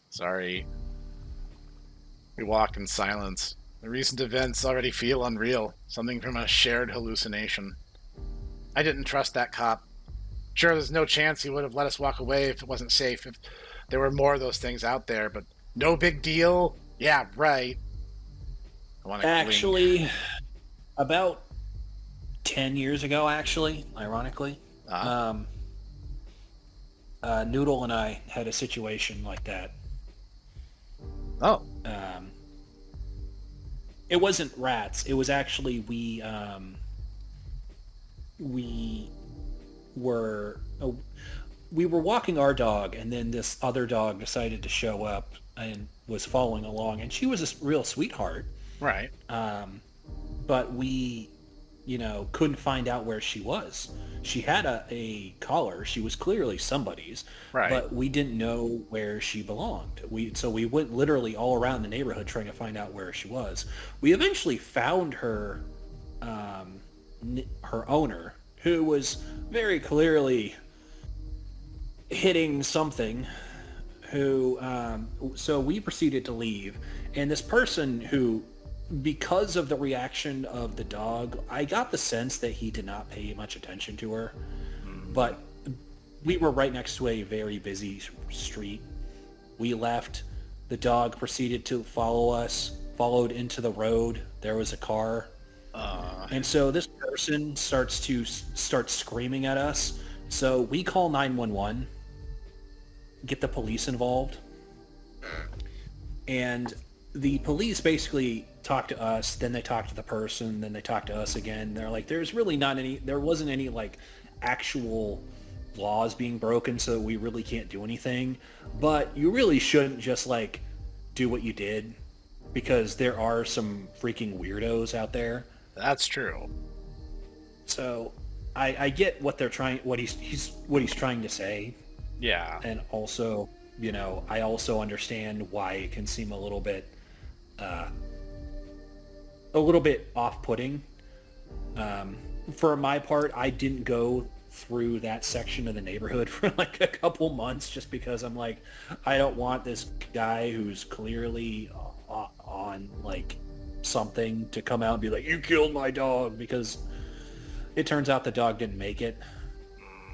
Unfortunate. Even though it was his fault, really. Yeah. But yeah, so yeah. I want to cling to how he framed this as no big deal, even if his smile felt forced. Anything to shake away the images of the blood-soaked rats bullying each other to get at that body. Soldiers in the cop's shotgun sure do contradict that it was no big deal. But maybe he's right. I mean, we would have heard something about rats out in swarms if this was some kind of common occurrence. There's always rumors, or sometimes a customer at the restaurant will say they saw a huge bunch of rats. Most of the time they're lying, and it's always over by the old stadium near the river, never where people live. Big part of me is still happy he said it, and even happier to accept it as truth. A rare event like the passing of a comet or an albino neko. I walk home every night, and I've never seen anything like that. I'd say it qualifies as a big deal. Maybe the police are just being careful bringing the soldiers. Something Goro said pops into my head. If there were anything more than super rare, there'd be teams of cops with guns all over the streets. Oh boy, Goro, you have no idea. What? Just remembered something that my friend said. Your friend, the one with the erection. Even after that nightmare experience, and the both of us speaking in hushed voices like conspirators, she defaults to comedy. I feel my cheeks flush red from her teasing. You're not going to let that one go, are you? Let go of your erection? Wow, you move fast. No, I didn't mean... Dude, this girl is down bad. Yeah, dude. Still scanning the empty street for any signs of monsters, she laughs at my overreaction. Softly at first, and then much harder. Oh, I get it. Although she does a good job stifling the sound, she laughs so hard she has to stop walking. She laughs so hard that she snorts and her cheeks grow rose red. Then she laughs so hard that she slaps her thigh to try to stop the laughter, causing me to start laughing also. Biting the inside of my cheek to hide the sounds despite everything. It feels good to laugh. Soon we're both snickering like a pair of drunken lunatics leaning against each other. What's that? Now, I'm just saying that, Veronica is she's the best girl, but I'm just saying the banter that we've gotten out of her, also the fact that she snorted. I'm just saying she's basically wife material. Understood. Leaning against each other to keep from falling over. So dumb, not even funny.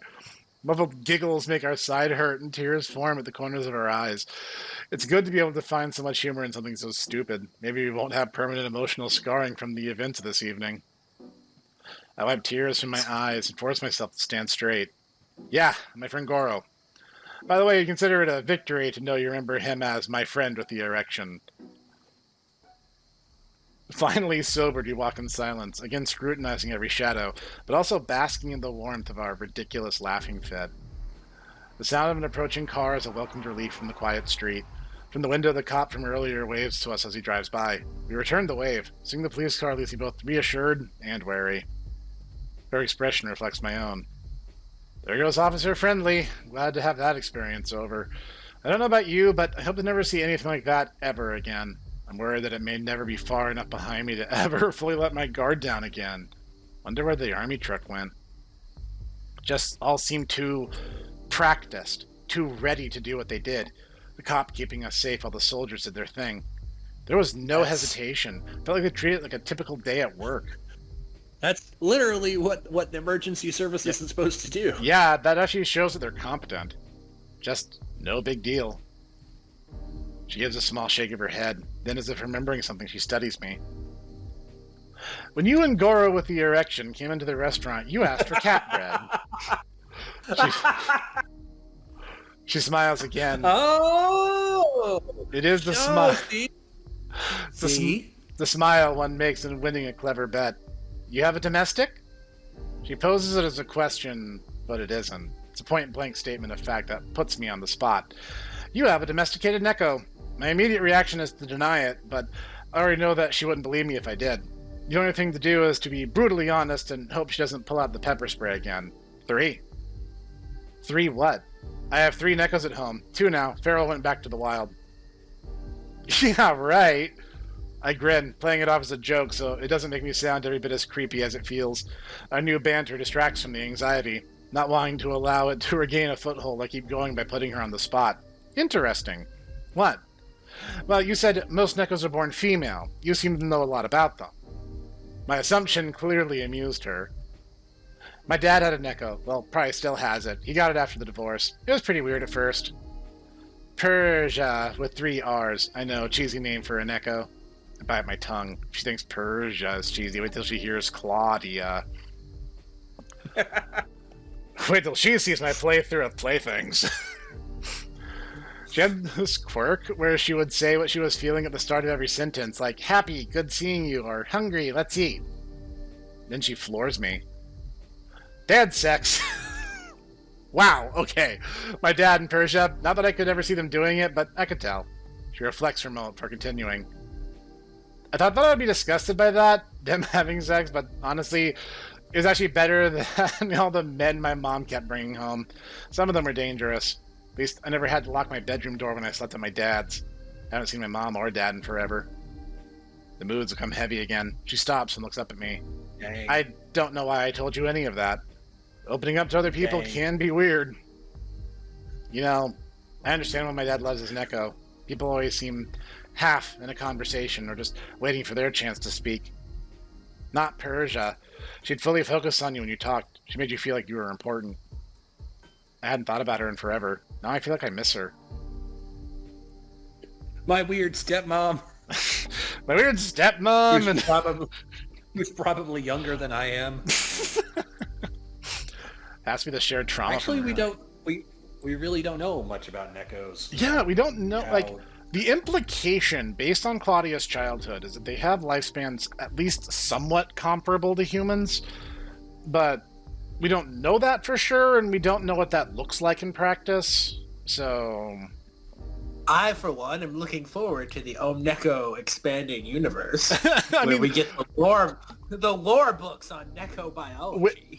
There is a lore book built into the game. We covered a little bit of that at the end of Shimi's chapter, and we'll do a little review after we finish all 3 paths. But if there's any questions still lingering at that point, I will bug the game devs and be like, okay, so the pupils want to know. It has to be the shared trauma from earlier, making it easy for us to speak so candidly to each other, because now it's my turn to overshare. My dad died when I was little. For a long time I withdrew from the world, so did my mom. We became these 2 strangers living in a house together. I feel like I should stop talking. I don't. I noticed Mom became more aware of the people around her. Kids walking home with their friends, couples holding hands, teenagers hanging out outside of stores. Wherever people were together, her eyes were immediately drawn. Looking back, I think part of her was simply questioning the connections people have in a world that's temporary and fragile. I probably should have done the same. I should have done something, but I was just a kid, back with my own sense of doom and isolation to deal with. Then Mom got a kitten, Clawdia, spelled Clawdia. Of course, missed opportunity if it wasn't. Clawdia was like Mom's daughter, younger sister, favorite doll, the best friend, all rolled into one. More importantly, though, Clawdia was her little lady. That became one of the most common sayings around the house. Little ladies do this, or little ladies do that. Actually, I don't think little ladies don't do this. May have been more common. Clawdia learned right away that little ladies don't bite their nails or eat things with their hands, among other things. In a big way, Clawdia brought the 3 of us together. She helped us heal. She really did. She pulled us both out of a dark place where we were hiding. As Clawdia grew comfortable with us and needed less and less attention, Mom went back to work and I started doing better in school. The little neko that used to pull on her tail when she was nervous was now a little lady that had free run of the house and backyard. She was always so happy. She still is, about the simplest and most mundane things. Now I take care of Clawdia.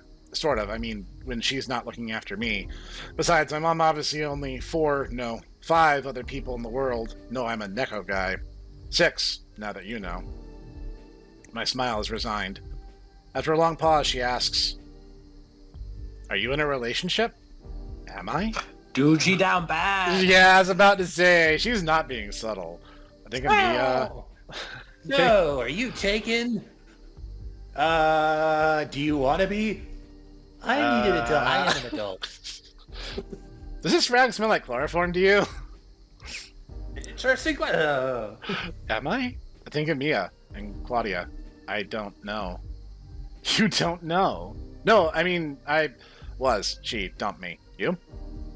Nah, guys come to the restaurant are either someone or businessmen who think a few bills will buy them time in my skirt. Yeah, guess it's difficult to meet people. I'm basically an introvert, but I cross paths with people almost every time I'm at the store. Strangers I recognize from seeing so often, but I never even make eye contact. It's weird, right? We're all just people, yet finding someone to spend time with, sometimes it feels impossible. Bro, Bro. Bro, she down bad. We don't even know her name, and she's already like, so, you doing anything tonight, and why is it me? what? Wait, what? Sorry? We're all just people. Guy who wants to spend the night says, what? What? A waitress from a restaurant and a guy with an erection. Yeah, it shouldn't be this hard. Wait. Realizing what I just said, I immediately turned beet red. She doubles over with both hands over her mouth to hide the laughing and snorting. Difficult. I mean, it shouldn't be that difficult to... Damn it. Oh, boy. The power of erections. Is there anything they can't do? She gets me laughing again. Her laughter is still very guarded and full of nervous glances at the shadows around us. They are magical because, I mean, if it wasn't for erections, I mean, none of this would happen. No one would be here. If you think about it. If you think about it, it all comes down to that. It comes. Nice. At least our moods have improved. Well, here's my place. Looming sanctuary of her apartment building is a kind of reward. After the rats, there was a lingering doubt we would make it. But we did. Of course we did. I appreciate you walking me home. No bother. You're actually not that far out of my way. Running a gauntlet of hungry rats is no bother. No big deal. No, in that case. Alright, it was a big deal, I guess. But I'm glad I did. Your company helped me settle down. I don't complete my thoughts after seeing those rats in the alley with a body. The notion immediately... Get her name and phone number, you dingus. The game is called OmOneko, not Omo Waitress. Sorry, Noodle. Noodles is not going to cooperate with you. She takes my hand, bringing me back to the present. Okay, Would you like to come up for a cup of coffee? I will 100% main waitress in OmOneko fighting game. Wow, you're not even going to main your own character that you voice? You're not going to main Sin Kitty? Oh, I'm sure. Well, you know, I might have to, you know. I'm the cat, I'm the cat, I'm the cat, I'm the cat, I'm the cat, I'm the cat, you're the rat, you're the rat. Nothing personal, kid. Okay, gentlemen.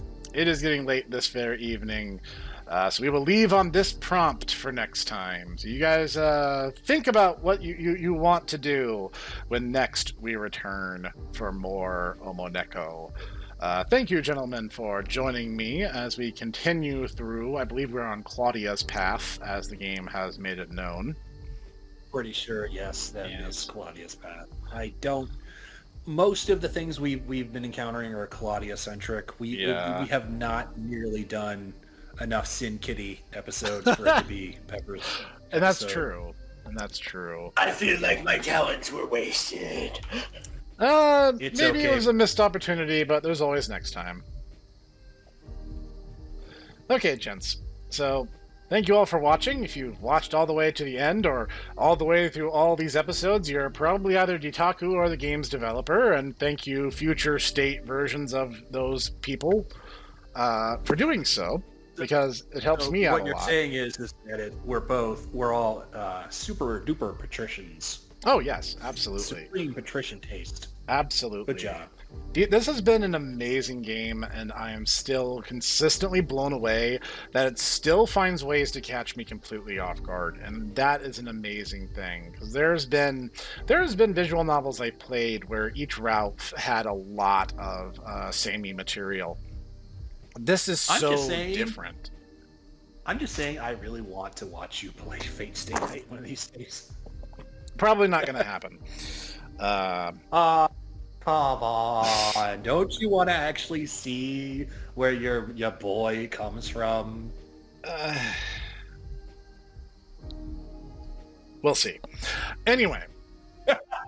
This has been the Hipster Snek and the Brothers Pugum, and this has been OmOneko. Link, as always, is in the description. You guys really should be playing this for yourself by now, and if you're not, I assume that's because you enjoy our dulcet tones. So keep on watching, keep on liking, commenting, subscribing. It helps us out a lot, and we'll see you guys next time. I'm the cat.